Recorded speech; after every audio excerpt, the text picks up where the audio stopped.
Hello, this is Linda Wise from Umbrella Risk Management, and I'm coming to you today live from the Youth Marketing Festival, and I'm here today talking to Dave Powell, Strategy Director from Seed, who was one of the speakers at this event, and he's going to give us a little bit of insight into why this is such a great festival. Hey Linda, good to see you.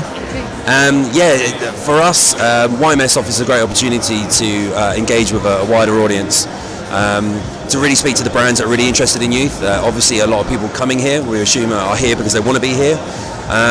And where we're, as you were saying yesterday, we were speaking on the main stage, which was fantastic because we've just released an insight piece which was focused on students. We spoke to over 1,000 students with our friends at Youth Site. And we also did some auto-iconographical videos as well, just to get some of the nuances in the data. So we created what matters to us. So it was really good to get the insight straight from the horse's mouth, really. Regards to the subjects, we've got 10 in total that we're looking to create workshops for potentially interested brands. But yesterday on the main stage, the top 5 we spoke to everyone about were about transparency, which was really important subject matter at the moment. Obviously we see a lot of it in the news, but it's really affecting youth and Gen Zers. One of the fascinating facts is that 94% of them think that brands should be completely honest about their business practices. It's like the immoral is just as unsavory as illegal nowadays, so you really need to think about transparency as an important part when it comes to business.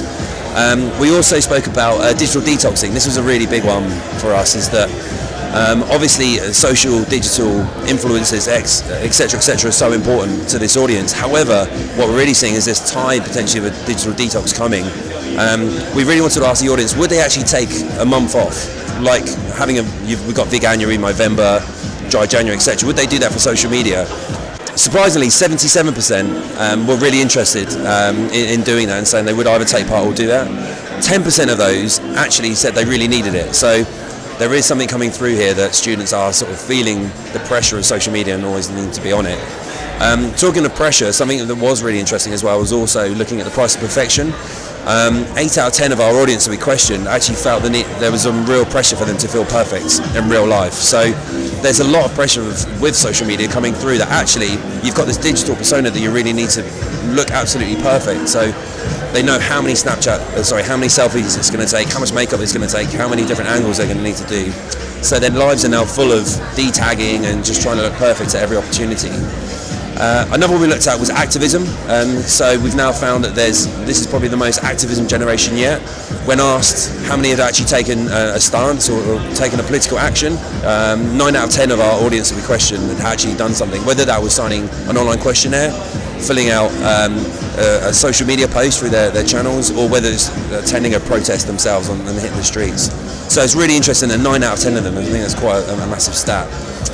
And finally, what we talked to everyone yesterday was the fact that we're seeing that alcohol consumption isn't as high for this generation as it's previously been, and we're finding that actually the binge drinking clubbers are now becoming these stay-at-homers.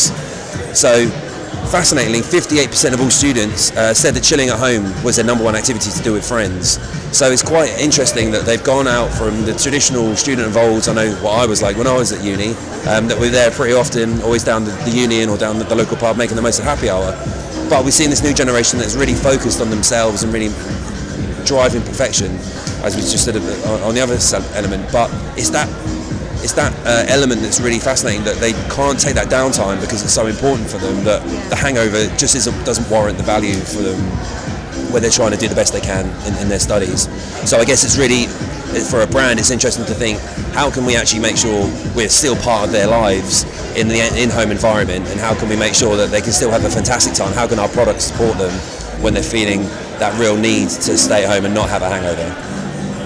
Thanks, Dave. That was really an insightful session yesterday, and that's a great insight to have today. And I think probably from that same session, one of the sound bites that I took out of that, because we're very good at sound bites, but one of the key phrases for me yesterday was something along the lines that brands should really think less about marketing to this generation and think more about mattering to this generation.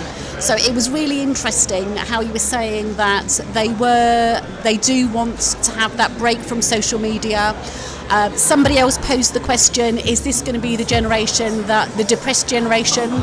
And then somebody else answered that with, actually that's probably unlikely, because we are finding that they are now embracing mental health issues, mental health well-being, and they are actually very good at expressing themselves. So they were all really insightful research pieces, and thank you very much for those very informative stats, and we look forward to seeing you again another time soon. Thank you very much, Dave. My pleasure. Thanks a lot.